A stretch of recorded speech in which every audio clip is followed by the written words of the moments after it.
पुराणों में, बल्कि 4 प्रकार का श्रवण बताया गया है। श्रवण पहली भक्ति है। नवदा भक्ति में श्रवणम कीर्तनम विष्णोः स्मरणम पाद सेवनम अर्चनम वंदनम दास्यम सख्यम आत्मनिवेदनम। नवदा भक्ति में श्रवण प्रथम भक्ति है। पहले श्रवण करो, बाद में कीर्तन। बालक बोलना तब सीखता है जब वो पहले सुने। सुनने से ही बोलना हम सीखते हैं। ये जो 5 कर्मेंद्रियां हैं ना, उन 5 कर्मेंद्रियों का 5 ज्ञानेंद्रियों के साथ कनेक्शन है। पहले तो ये समझ लो, 5 ज्ञानेंद्रियां मतलब शब्द स्पर्श रूप रसगंध, 5 ये 5 विषयों का ज्ञान जिन इंद्रियों से, जिन 5 इंद्रियों से होता है, उन्हें कहते हैं पंच ज्ञानेंद्रिय। तो शब्द का ज्ञान कान से, ये पहली ज्ञानेंद्रिय। श्रोत्र कान। स्पर्श का ज्ञान त्वचा से, त्वगिंद्रिय, ये दूसरी कर्मेंद्रिय। शब्द स्पर्श, फिर रूप। रूप का ज्ञान होता है चक्षु इंद्रिय से, तो ये तीसरी ज्ञानेंद्रिय। शब्द स्पर्श रूप, चौथा रस। रस का ज्ञान होता है जिह्वा से, इसलिए उसको रसना भी कहते हैं। जिह्वा, रसना, रस का ज्ञान होता है।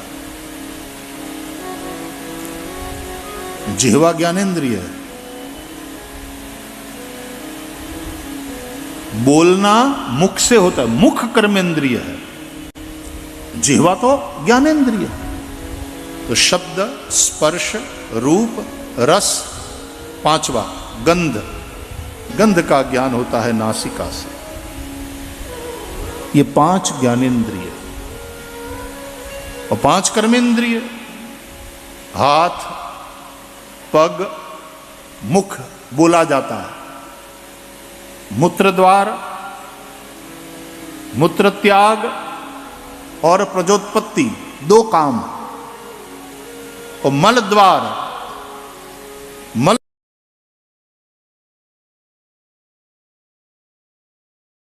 कर्मेंद्रिय है।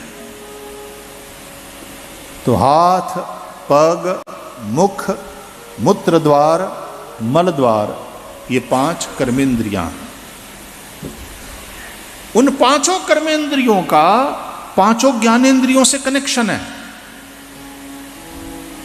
जैसे आप किसी बड़े होटल में जाते हो या तो एयरपोर्ट में जाते हो, तो एंट्री और एग्जिट दोनों द्वार अलग अलग होते हैं। प्रवेश और निर्गमन। ये जो ज्ञानेंद्रियां हैं वो एंट्री है, प्रवेश का द्वार है। और कर्मेंद्रियां एग्जिट, निकास का द्वार। तो शब्द श्रवण, कान एंट्री, और यहां से शब्द आया अंदर, तो फिर कुछ समय के बाद यहां से निकला मुख, ये कर्मेंद्रिय। तो यहां से सुना गया, यहां से बोला गया, ये एंट्री, ये एग्जिट। तो कान है एंट्री शब्द की, मुख है एग्जिट। तो जो सुन सकता है वो बोल सकता है, जो बहरा होगा वो गूंगा होगा। क्योंकि हम सुनते हैं इसलिए हम बोलते हैं। इसलिए पहली भक्ति श्रवणम और दूसरी भक्ति फिर कीर्तनम। श्रवणम कीर्तनम विष्णोः, स्मरणम पाद सेवनम अर्चनम वंदनम दास्यम सख्यम आत्मनिवेदनम।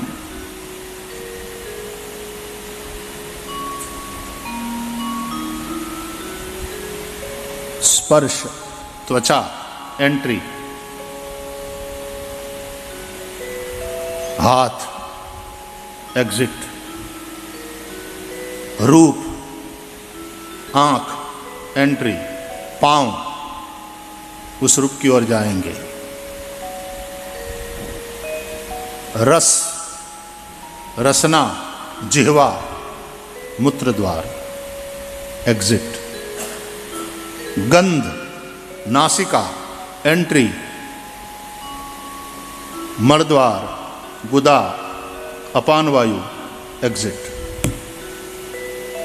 ये 5 कर्मेंद्रियों का 5 ज्ञानेंद्रियों से संबंध है।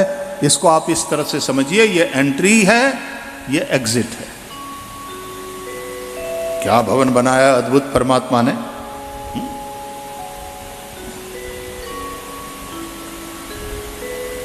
तो हाथ से हम स्पर्श, गर्म है कि ठंडा है कि नुकीला है कि सख्त है कि नरम है, आदि आदि सब यूं हाथ से त्वचा से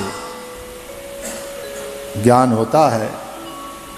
तो फिर हाथ कर्मेंद्रिय और चक्षु जहां देखती, दृष्टिपूतम न्यसेत पादम, आंख से देख करके फिर तब पांव रखो, है ना।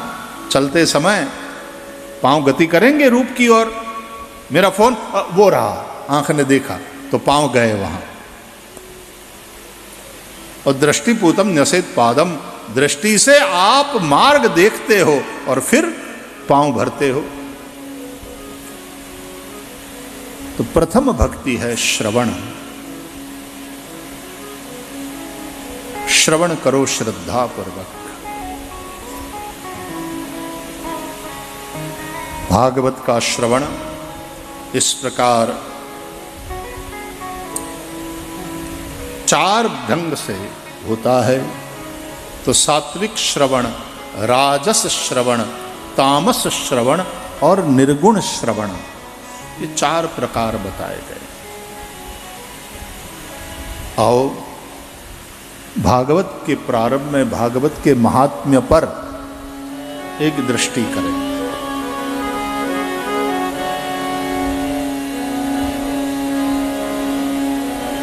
पद्म पुराण अंतर्गत है ये 6 अध्याय का भागवत महात्म्य।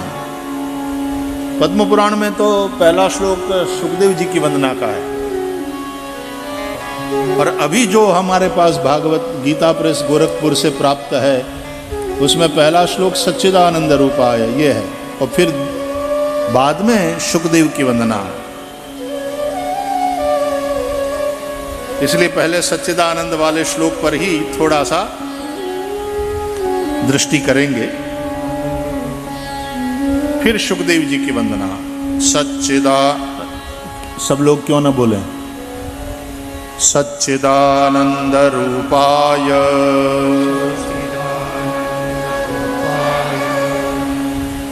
एंट्री एग्जिट, सच्चिदानंद रूपाय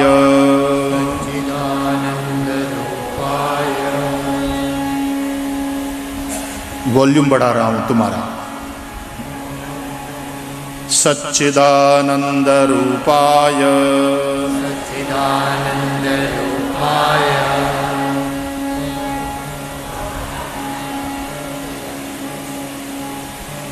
सच्चिदानंद रूपाय। रेडियो ठीक काम कर रहा है।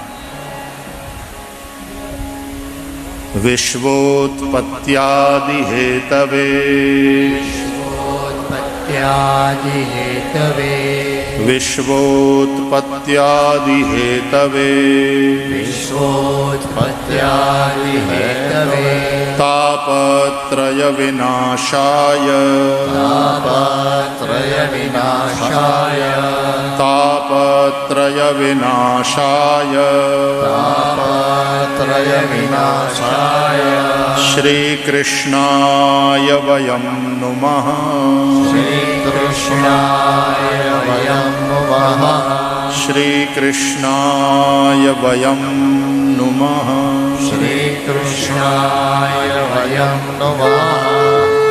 अब थोड़े ऊंचे स्वर में सच्चिदानंद रूपाय सच्चिदानन्दरूपाय विश्वोत्पत्त्यादि हेतवे विश्वोत्पत्त्यादिहेतवे तापत्रय विनाशाय तापत्रय विनाशाय श्री कृष्णाय वयं नुमः श्री कृष्णाय वयं नुमः श्री कृष्णाय वयं नुमः श्री कृष्णाय वयं नुमः श्री कृष्णाय वयं नुमः श्री कृष्णाय वयं नुमः।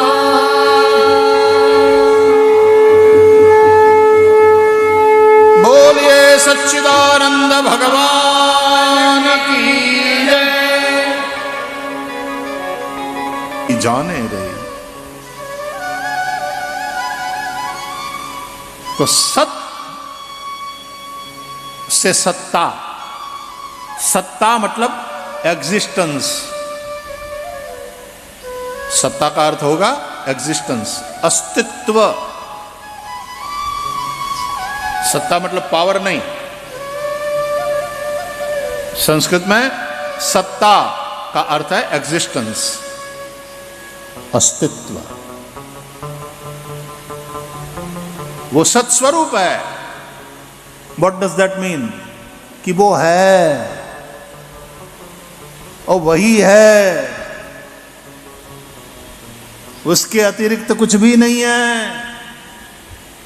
वेद कहते हैं सर्वम खलु इदम ब्रह्म नेह नानास्ति किंचन।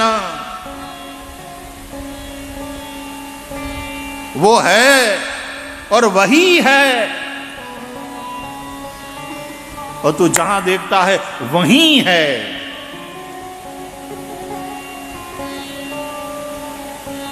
जिधर भी तेरी दृष्टि जाए वहीं है, और जो जो तू देखता है वही है।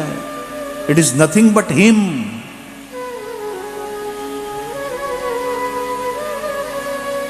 What ever you see and wherever you, वही है और वही है।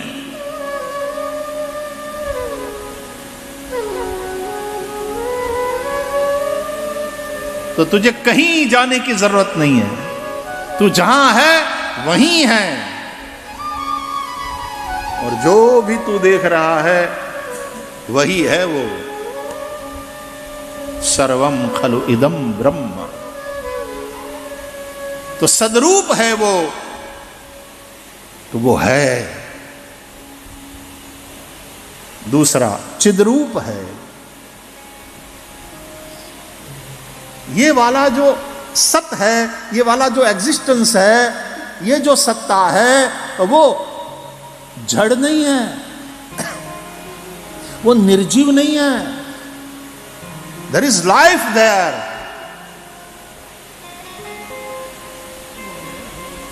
चैतन्य है। जिसको तुम जड़ बोलते हो ना, वो भी चैतन्य है।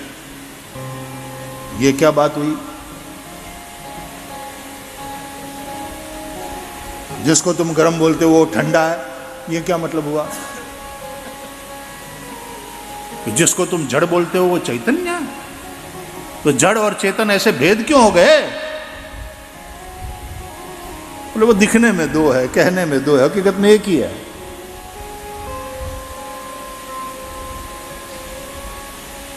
क्या मतलब? बोले मतलब वही कि जिसको तुम जड़ कह रहे हो वो भी हकीकत में सोया हुआ चैतन्य है, सुषुप्त चैतन्य है।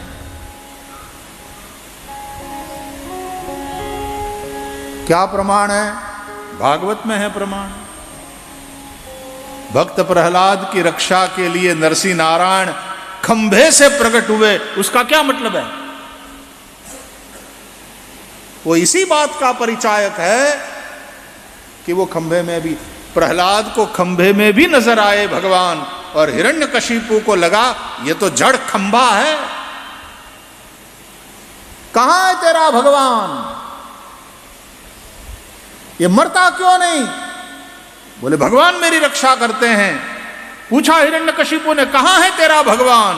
प्रहलाद ने शांति और प्रसन्नता के साथ कहा कहां नहीं है भगवान।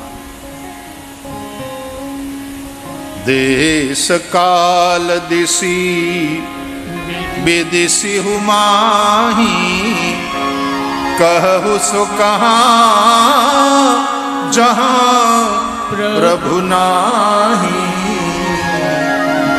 देश काल दिसी विदिसी हुमाही, कहु सो कहां जहां प्रभु नाही। हरि व्यापक सर्वत्र समाना, ओ प्रेम ते प्रगट होई मैं जाना।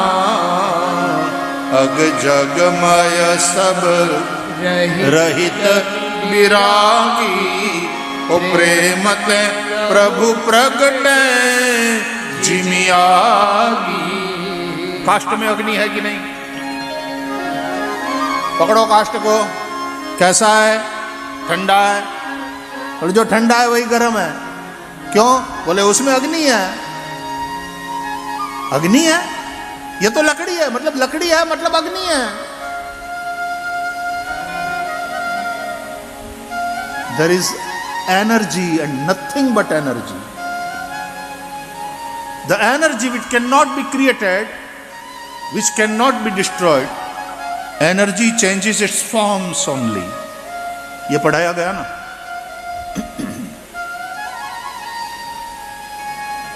जो काष्ठ के रूप में थी एनर्जी, वही अग्नि के रूप में प्रकट हो जाती है।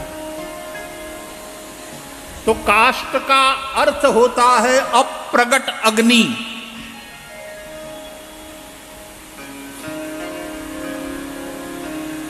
जड़ का अर्थ होता है अप्रगट चैतन्य।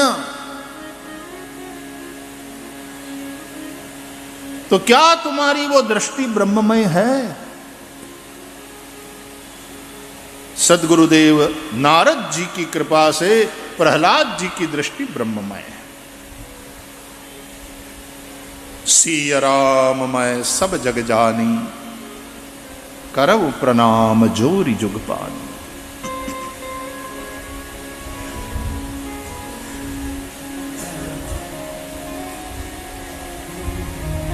यह सत्य चिद्रूप भी है। वो केवल सत्य है और केवल चिद है, दो ही बात है। तब तो वो सत्य फीका फीका, वो अस्तित्व फीका फीका,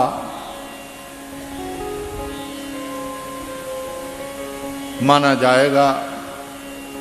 लेकिन नहीं, एक तीसरी बात भी है। क्या? बोले आनंद, सच्चिदानंद रूपाय। आनंद वही है, उसी के चलते जिंदगी है, जीवन है, लाइफ है। और वो कैसी है? आनंदमय। तो सब लोग दुखी है, उसका क्या? वो दुख अपनी ईजाद है, अपनी ईजाद है।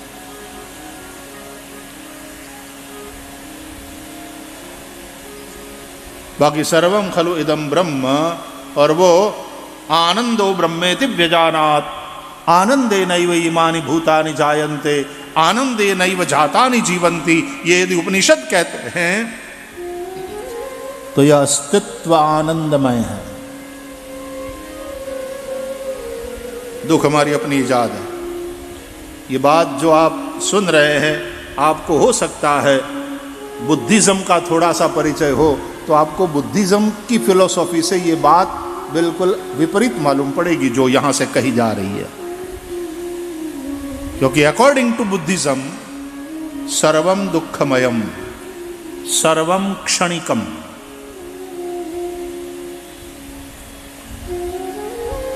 सिद्धार्थ गौतम ने राजकुमार के रूप में महल से बाहर निकल करके जो दुनिया देखी, उसमें दुख ही दुख देखा। किसी बूढ़े को देखा दुख के चलते अशक्त, ठीक से चल भी नहीं पा रहा है। किसी रोगी को देखा रोग के चलते दुखी, बड़ा कष्ट भोग रहा है। किसी स्मशान यात्रा में अर्थी पर एक मुर्दे को देखा जो मर गया है, मृत्यु को प्राप्त हुआ। मरण का दुख, रोग का दुख, बुढ़ापे का दुख, दरिद्रता का दुख। भागवत के महात्म्य में भी लिखा है व्यास जी ने, असारः खलु संसारः दुख रूपी विमोहकः। संसार असार है, दुख रूपी है, दुखमय है, लेकिन विमोहकः, फिर भी अट्रैक्ट करता है हमको। संसार में एक आकर्षण है,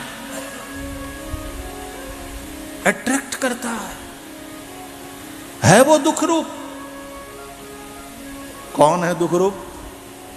फिर से सुनो, असारः खलु संसारः दुख रूपी विमोहकः। संसार है दुख रूप, लेकिन ब्रह्म आनंदो ब्रह्मेति व्यजानात् सर्वम खलु इदं ब्रह्म। उस अर्थ में यह संपूर्ण अस्तित्व आनंदमय है।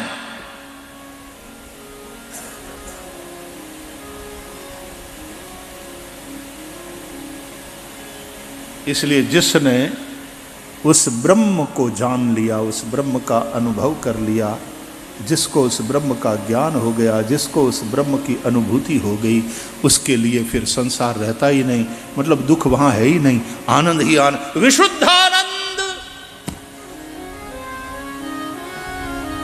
आनंद ही आनंद है।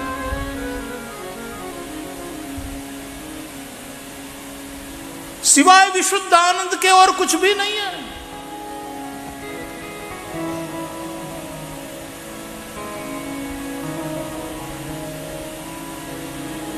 संसार तब तक है जब तक अज्ञान है। आद्य शंकराचार्य कहते हैं, ज्ञाते तत्वे कह संसारः। जिसने उस तत्व को, ब्रह्म को जान लिया, अनुभव कर लिया, तो ज्ञाते तत्वे कह संसारः। वहां संसार कैसा? मतलब संसार बिल्कुल रहता ही नहीं, जो है नहीं फिर भी दिखाई पड़े, वो माया जनित संसार है। सिनेमा के हॉल में जाते हो, सिनेमा देखते हो, आग है नहीं लेकिन पर्दे पर लगी दिखाई पड़े, सिनेमा। आग है नहीं, दिखाई पड़ती है। इतनी बारिश हो रही है, इतनी बारिश हो रही है, कौन सिनेमा के हॉल में बैठा हुआ छाता खोलता है भाई?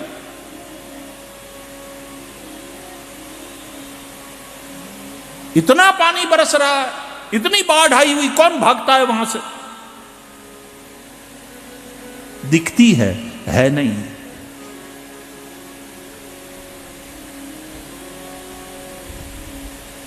वो प्रोजेक्टर के द्वारा उस तरह से, और प्रकाश और छाया, चलचित्र ऐसा बनाया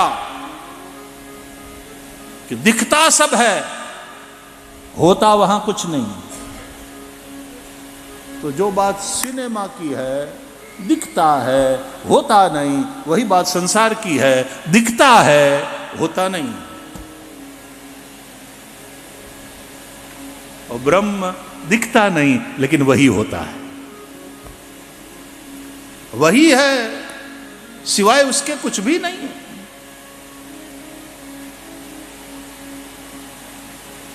जिस दिन उसको देख लिया, और उसको देखने के लिए ये वाली आंखें नहीं, वो सदगुरु जो दृष्टि देता है, ज्ञान दृष्टि, वो वाली दृष्टि चाहिए। कहा श्री कृष्ण ने अर्जुन से, दिव्यम ददामि ते चक्षुः। वरना अर्जुन के पास आंख तो थी, वो कोई अंधा तो था नहीं। अरे मोतिया बिंदु भी नहीं लगा था कि मोतिया उतरवाया है और नंबर लग गए हैं। और चश्मा वाला अर्जुन देखा आपने, हम लोगों की तरह, कि अर्जुन ने अपना चश्मा निकाला रथ पर आरूढ़ हो करके, और फिर उसको जरा ग्लासेस पहुंच करके यूं चश्मा लगाया, किधर है, कौन है, किन किन के साथ मुझे लड़ना है। चश्मा वाला अर्जुन देखा, आंखें थी, स्वस्थ थी उस उम्र में भी, लेकिन फिर भी श्री कृष्ण कहते हैं, तेरे इन चर्म चक्षुओं से तू मेरे रूप को भले ही देख ले, मेरे स्वरूप का दर्शन नहीं कर सकता। तो बोले मैं उस स्वरूप का दर्शन करना चाहता हूं। वो सुदुर्दर्शम इदम, बोले ये देखना मुश्किल है, दुर्लभ है। अर्जुन ने कहा, लेकिन प्लीज मुझे, भक्तों सी में सखा चेती, you are my friend, you are my beloved, तुझे दिखाऊंगा। ये जो पार्शियलिटी है ना कृष्ण की, इसी को कृपा कहते हैं। कृपा एक अर्थ में है पार्शियलिटी, प्रभु की अपने प्रेमियों के प्रति जो पार्शियलिटी है उसका नाम है कृपा। तो कठिन है देखना, तुझे दिखाऊंगा। और कृष्ण कृपा कर रहे हैं किस रूप में? गुरु के रूप में। किसको दे रहे हैं ये दृष्टि? अर्जुन को नहीं, शिष्य को। अर्जुन शिष्य भाव से समर्पित हुए हैं। शिष्यस्ते हम शाधिमाम त्वाम प्रपन्नम। और श्री कृष्ण भगवान ने, सदगुरु ने, कृष्णम वंदे जगत गुरुम, जब दृष्टि दिया किसको? शिष्य को, अर्जुन को। और तब अर्जुन ने, अब तक आंखें कृष्ण को देख रही थी, अब दृष्टि ने दर्शन किया। कृष्ण का अर्थ होता है परब्रह्म।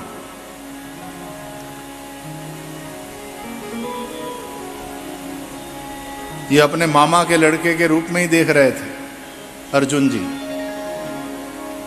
अब दर्शन हो रहा है परब्रह्म के रूप में। कृषिर्भुवाचक शब्द अणश्च निर्वृतिवाचक तयोरैक्यम परब्रह्म कृष्णरित्य विधीयते। कृष्णोपनिषद के अनुसार कृष्ण शब्द का अर्थ ही है परब्रह्म। तो उपनिषद कहते हैं आत्मा वा अरे द्रष्टव्य श्रोतव्य द्रष्टव्य निदिध्यासितव्यश्च। तो भाई आत्मा को देखो। अब आत्मा कैसे दिखाई देगी? तुम्हारी आंख तो हवा को भी नहीं देख पाती। तुम्हारी त्वचा से भले ही अनुभव कर लो कि ठंडी हवा चल रही है, कि लू चल रही है, कि भैया पंखा बंद हो गया थोड़ा चला लो, लेकिन आंख तो हवा को नहीं देख पाती, हरि को कैसे देख पाएगी? इन आंखों की एक सीमित दृष्टि है, इन आंखों की एक मर्यादा है। चींटी के पास जो नाक है वो तुम्हारे पास नहीं है। कुत्ते के पास जो पावरफुल कान है वो तुम्हारे पास नहीं है। कुत्ते के पास भी पावरफुल नाक है। वैसे तो मनुष्य श्रेष्ठ है, लेकिन कुछ कुछ इंद्रियां उन दूसरे प्राणियों में, कीटकों में पावरफुल प्राप्त होती है, देखने को मिलती हैं, मनुष्य से भी ज्यादा पावरफुल।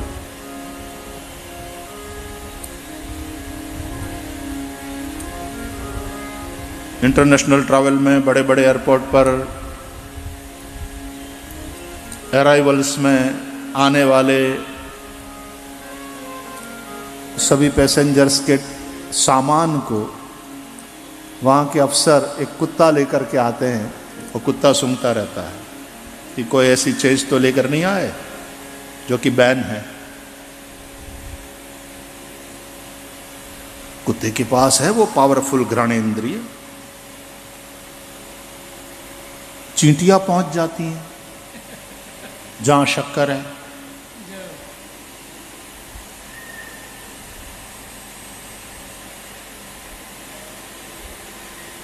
तो हमारी आंख की एक सीमा है उसकी शक्ति की, तो हवा को भी नहीं देख पाती, हरि को क्या देख पाएगी। तो आत्मा वा अरे द्रष्टव्य, आत्मा को देखना चाहिए ये कहते हैं शास्त्र, तो वहां इसका अर्थ है अनुभव करना चाहिए। परमात्मा अनुभूति का विषय है, केवलानुभवानंद स्वरूप परमेश्वर।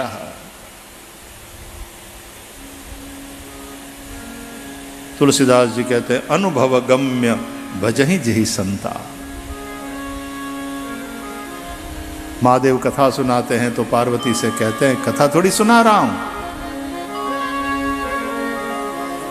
उमा कहूं मैं अनुभव अपना,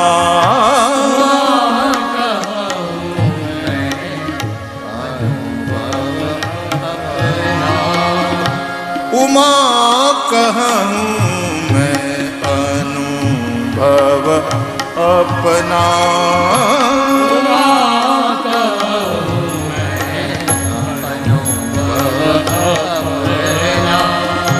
सत हरि भजन जगत सब सपना, सत हरि भजन जगत सब सपना, सत हरि भजन जगत सब सपना, सत हरि भजन जगत सब सपना, उमा कहूं मैं अनुभव अपना, उमा कहूं मैं अनुभव अपना, अनुभव अपना, अनुभव अपना, अनुभव अपना, अनुभव अपना, अनुभव अपना।